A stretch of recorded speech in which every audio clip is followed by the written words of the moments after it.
This segment of the news is brought to you by Sun Oil Limited.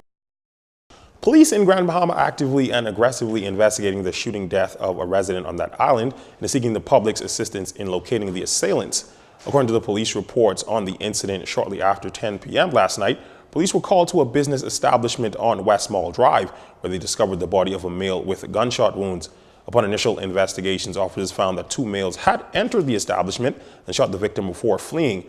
The victim made an attempt to pursue the assailants and collapsed in the parking lot. EMS personnel were called and reported no signs of life. He was pronounced dead on the scene. This latest incident has Grand Bahama recording its second murder for the year. The Royal Bahamas Police Force taking firearms off the streets on the island of Abaco, arresting two American citizens after they were found in possession of illegal firearms and ammunition. Reports coming in from that island are that on Thursday, shortly before 4 p.m., police, customs, and defense force officers went to a residence in Eastern Shore's Marsh Harbor, where they discovered a .22 pistol that contained 11 rounds of ammunition.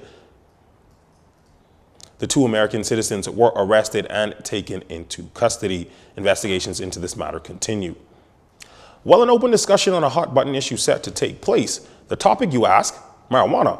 The Regional Commission on Marijuana, established by CARICOM heads of government, will host a town meeting. Bishop Simeon Hall, the government's representative, explains. What the CARICOM heads have agreed on is to study how do Caribbean people feel about this herb that grows on almost every Caribbean island nation. We've been to Suriname, we've been to Trinidad, we've been to Barbados, we've been to Haiti and all that.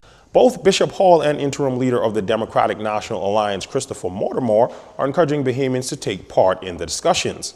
All I've been calling for is an intelligent conversation, and I hope that's what we could achieve tomorrow when we meet. Just let's discuss the issue.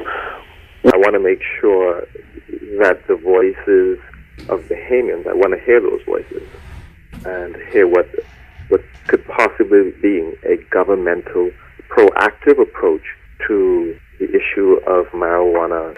I think every Bahamian should take advantage of opportunities to make themselves be heard on this issue and on every other issue. Progressive Liberal Party Chairman Senator Fred Mitchell recently said that the PLP believes in informed choices, thus their support for the CARICOM-wide study. So if you want to get in on the discussion, join CARICOM heads at Holy Trinity Activity Center tonight at 6 p.m.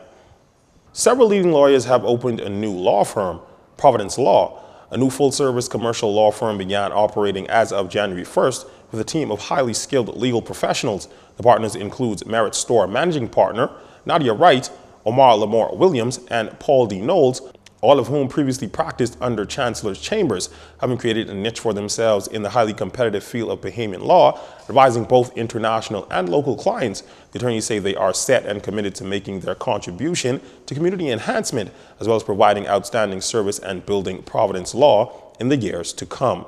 In an effort to develop communities, the Bahamas Technical and Vocational Institute has a community outreach program that provides scholarships to the children of the wrongfully home. BTVI President Dr. Robert Robertson tells more about why they decided to start the program.